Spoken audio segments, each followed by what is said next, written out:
All right, so working on a 1996 Ford Mustang with a 4.6 liter. Customer complaint is an intermittent misfire. All right, so this is what I love about this thing. So if it can't read the VIN number, you can type it in manually, which is super freaking awesome. It's a Ford. Okay. Now we're just going to go in, clear the codes.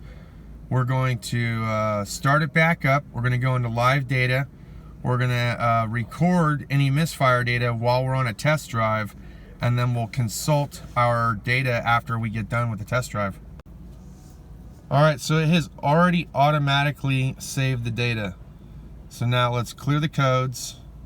We know, okay, just so you guys know. So let's go here. So we had a knock sensor code and a cylinder number 8 misfire and low battery voltage. So we're gonna clear the codes, and then once they're clear, I'm gonna go into live data and I'm gonna record our test drive.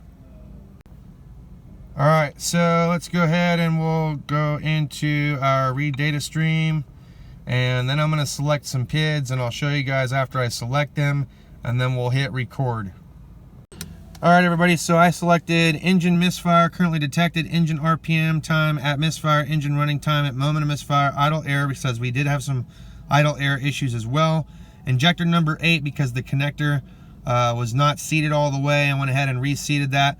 There's no air yet, but we don't have the vehicle running. I've also got some temperature for the intake as well as the knock sensor, because there was a knock sensor code. So now I'm gonna hit record. I'm gonna start the car. And while it's doing its thing, make sure I'm in neutral. While it's doing its thing, I can still observe anything that's going on here. So no misfire currently detected. You hear the surge? Watch the RPMs. See, there's a little bit of change. Kind of hear the engine knocking a little bit. That little thing with the X in it, that's the coolant level sensor. It's the float's no good inside of it. Okay, so we're recording. I'm gonna go for a road test.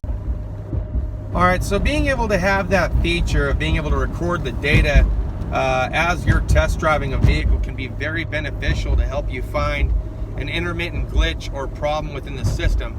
So I'm very excited that it actually has that feature.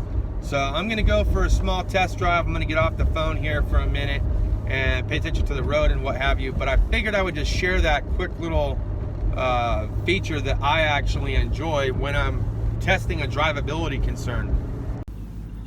All right, so now I'm back from my test drive. You can see it was gone for 12 minutes. We can hit stop and save it.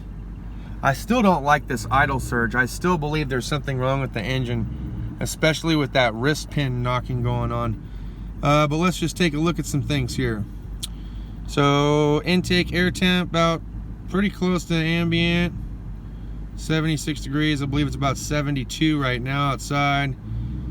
And there's our voltage knock sensor. No error in injector number 8, which was our concern. No error with the idle air control, which is kind of weird, but okay. Let's can't graph that. Engine RPM at misfire. So right now we don't have a misfire, so it's not showing us that. Interesting. All right, so complaint number 2 is the AC is not working, and it was 80 degrees Fahrenheit outside before I got in the car, with the AC almost on max everything, and it's already jumped up 20 degrees in a matter of like 1 minute. So I've got the scan tool connected. We're gonna see if the clutch is even cycling on or off, because we just charged it. Max compressor is not turning on. I got the AC on max, so we need to check the relay, see if there's something going on with that. So in case you guys were wondering, the Ford Mustang ended up being a low pressure side switch, which was interesting. Joey actually diagnosed it and he figured it out real quick. He just ran a little jumper wire, and I'm gonna need a bigger wrench. So we're looking at maybe 16 or 17 for the old one. Ah, dang, don't you just hate when you get the fucking wrong parts? Look at this shit. Come on, man. I don't hear the low. Oh, wait.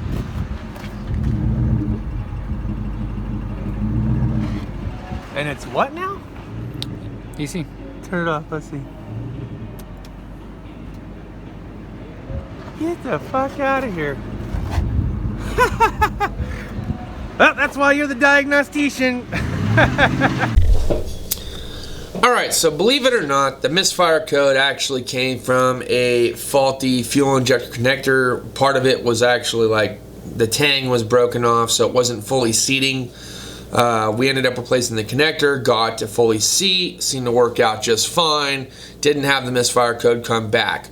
The reason why I think the knock sensor code hit was because of that light wrist pin action that's going on in the engine, and it maybe could have been a mixture of both because of the misfire code that it also had. Either way, neither one of those codes came back. The surging, which I thought was like idle air, ended up not being that. Ended up being like the AC was turned on because the compressor was kicking on. It was surge. I still think there's something wrong with that. I don't know. You know, I'm still trying to get into this diagnostic thing.